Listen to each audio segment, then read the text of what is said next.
आपल्याबरोबर काही इकडचे संयोजक आहेत, आपण त्यांच्याशी बोलूया. सर, काय सांगाल किती आनंद होतोय आज तुम्हाला? आज आमचा उत्सवाचा दिवस आहे.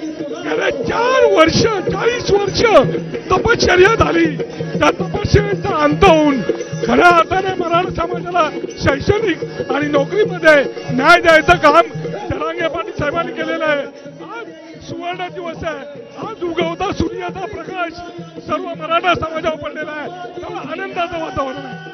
तर या भावना आहेत लोकांच्या. आपण आणखी काही लोकांशी बोलण्याचा प्रयत्न करूया इथे. ताई, काय भावना आहेत तुमच्या? आरक्षण मिळालंय, कसा फायदा होईल तुला? मनोज जरांगे यांच्यामुळे आरक्षण मिळालं आहे, आता सरकारने मान्य केलंय, काय वाटतंय? आरक्षण हे आमच्या हक्काचं होतं, ते आम्हाला भेटलं.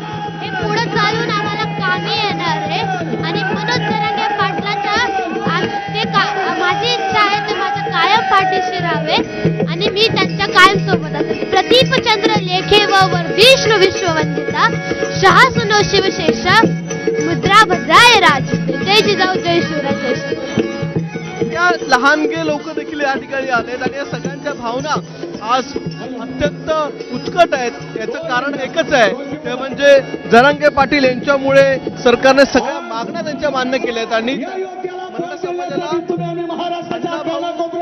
नंतर एक मोठा असं नेता मिळाला असं या सगळ्यांचं मत आहे. आणि त्याच्यामुळे आजचा जो सूर्य उगवलाय तो या मराठा बांधवांसाठी, या मराठा समाजासाठी एक वेगळा सूर्योदय आहे. आणि त्याच्यामुळेच आज वाशीच्या शिवाजी महाराज चौकात चारीकडे जर नजर फिरवली तर आपल्याला कळेल की या चौकामध्ये फक्त भगवा रंग दिसून येतोय.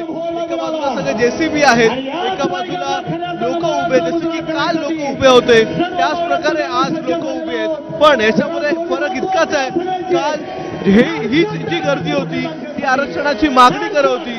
आज ही जी गर्दी आहे ती उत्साह आणि आनंद साजरा करते. आणि याचं कारण म्हणजे त्यांच्या सगळ्या मागण्या मान्य झाल्या आणि त्याच्यामुळेच आज या सगळ्या मराठा बांधवांचा आनंद हा गगनात मावेनासा झालाय. संपूर्ण हा जो चौक आहे, काल हीच परिस्थिती होती. या संपूर्ण चौकामध्ये प्रत्येक कानाकोपऱ्यामध्ये, बिल्डिंगच्या प्रत्येक टोकावर ही मराठा बांधव उभे होते आणि मनोज जरांगे यांची सरकारबरोबर काय चर्चा झाली हे ते जाणून घ्यायच्यासाठी इकडे उभे होते. आणि सकाळी 8 वाजल्यापासून ते संध्याकाळी अगदी 4:30-5 वाजेपर्यंत या ठिकाणी लोक उभे होती. आणि